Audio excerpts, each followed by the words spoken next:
ఉప్మా అంటే అందరికీ ఇష్టం ఉండదు, ఎవరో కొంతమంది ఇష్టంగా తింటారు. ఈ వీడియోలో చూపించినట్టుగా మీరు కూడా ట్రై చేయండి, ప్రతి ఒక్కరు ఇష్టంగా తింటారు. ఇలా వండారంటే ఉప్మా చాలా టేస్టీగా ఉంటుంది. ఎలాంటి చట్నీ సాంబార్ లేకుండా ఉట్టి ఉప్మానే తింటారు, అంత టేస్టీగా ఉంటుందండి. సో లేట్ చేయకుండా కుకింగ్ స్టార్ట్ చేద్దామా? Welcome to jupiter.09 channel.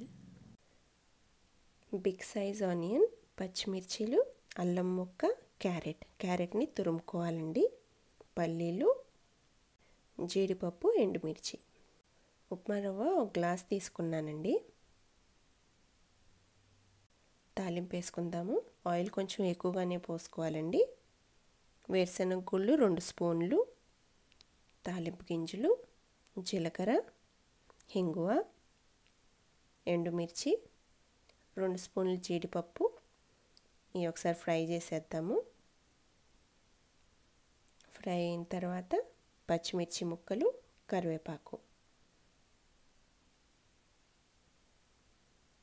ఈ ఫ్రై అయిన తర్వాత కచ్చాపచ్చాగా దంచిన అల్లం. ఈ ఫ్రై అయిన తర్వాత కట్ చేసి పెట్టుకున్న ఉల్లిపాయ ముక్కలు, కొంచెం సాల్ట్ ఉల్లిపాయ ఫ్రై అవటానికి. ఉల్లిపాయ కొంచెం మెత్తగా ఉడికేదాకా ఫ్రై చేయాలండి. ఉల్లిపాయ ఉడికిన తర్వాత తురుము పెట్టుకున్న క్యారెట్ వేసుకోవాలి. ఇది కొంచెం పచ్చివాసన పోతే చాలు. ఇప్పుడు ఇందులో కొంచెం పసుపు వేసుకుందాము. ఇప్పుడు వాటర్ పోసుకుందాము.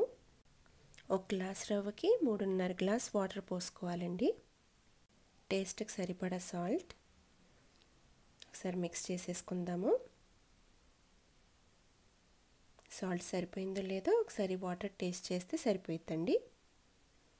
పొంగొచ్చేదాకా మూత పెట్టుకోవాలండి. పొంగొచ్చిన తర్వాత ఫ్లేమ్ లోలో పెట్టేసుకోవాలి. లోలో పెట్టుకొని మనం రవ్వ దీంట్లో పోసుకుందాము. రవ్వ పోస్తా అంతా కలుపుతూ ఉండాలండి. ఇది కలుపుతూ ఉంటేనే ఉండగట్టకుండా ఉంటుంది, లేదంటే ఉండగట్టేసిద్ది. ఫ్లేమ్ సిమ్లోనే ఉండాలి రవ్వ పోసేటప్పుడు. 1 గ్లాస్ రవ్వకి 3.5 గ్లాస్ వాటర్ ఖచ్చితంగా పోయాలండి, అప్పుడే ఉప్మా టేస్ట్ బాగుంటుంది. వాటర్ పొంగొచ్చిన తర్వాతే సిమ్లో పెట్టేసి మనం రవ్వ పోయాలి. ఇంకా ఈ ప్రాసెస్ అంతా సిమ్లోనే ఉంటుందండి.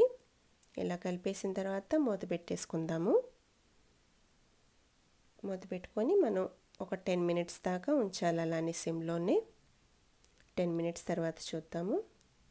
చూడండి ఎంత బాగా ఉడికిందో ఉప్మా. చూద్దాము. వాటర్ లేదు చూడండి, వాటర్ అంతా అయిపోయింది. ఇలా కలుపుతూ ఉండాలండి. మొత్తం కలిసేలాగా కలిపేసుకుంటే సరిపోయిద్ది.